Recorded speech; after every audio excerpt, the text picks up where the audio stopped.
నమస్తే, welcome to Ankusam news.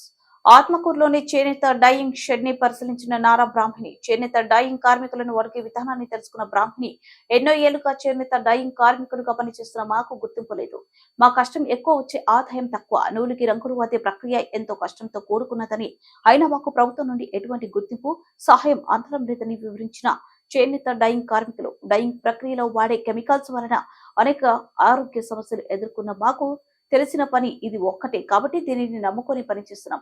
వర్షాకాలం పని ఎక్కువ, ఆదాయం తక్కువ ఉంటుంది. అయినా ప్రభుత్వం నుండి ఎటువంటి సహాయం అందడం లేదని నారా బ్రాహ్మణికి వివరించిన కార్మికులు.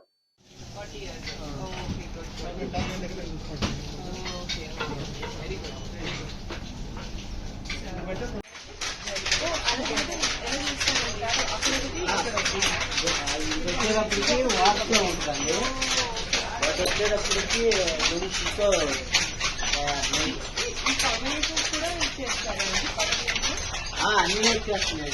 కవర్లు హ్యాండ్లూమ్ తయారయ్యాయి, అన్ని కూడా కవర్లో వచ్చేసి హ్యాండ్లూమ్ మాత్రం బాగా జరుగుతుంది. ఇది మనకి హ్యాండ్లూమ్ ఇప్పుడు ఒక రోజున్నర పడుతుంది కదండి, ఒక శారీ తయారు చేయడానికి. వాళ్ళకైతే 5-6 శారీలు తయారు చేస్తారు. పాత కంపెనీ 2